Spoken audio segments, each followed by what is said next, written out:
అనకాపల్లి జిల్లా చోడవరం మండలం అడ్డూరు సమీపంలో బుధవారం సాయంత్రం ఘోర రోడ్డు ప్రమాదం జరిగింది. చోడవరం నుంచి విశాఖ వైపు వెళ్తున్న ఆటో ఎదురుగా వచ్చిన ఆర్టీసీ బస్సును ఢీకొంది. ఈ ప్రమాదంలో ఆటో డ్రైవర్ అక్కడికక్కడే మృతి చెందగా మరో నలుగురు తీవ్రంగా గాయపడ్డారు. క్షతగాత్రులను స్థానికులు పోలీసులు కలిసి సమీప ఆసుపత్రికి తరలించారు. మృతుడి వివరాలు తెలియాల్సి ఉంది. కేసు నమోదు చేసి దర్యాప్తు చేస్తున్నట్లు పోలీసులు తెలిపారు.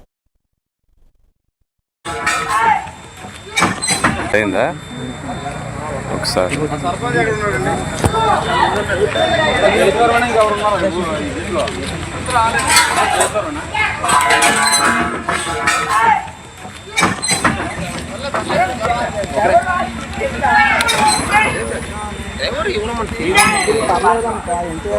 సెన్సర్కి కొద్దిగా చెప్పలేము అంట ఆటో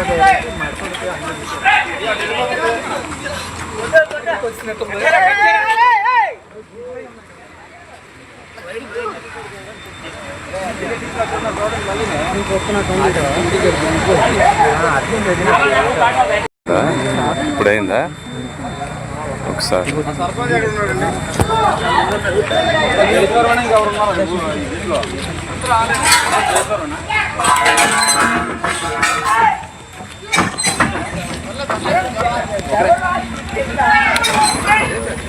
ఎవరు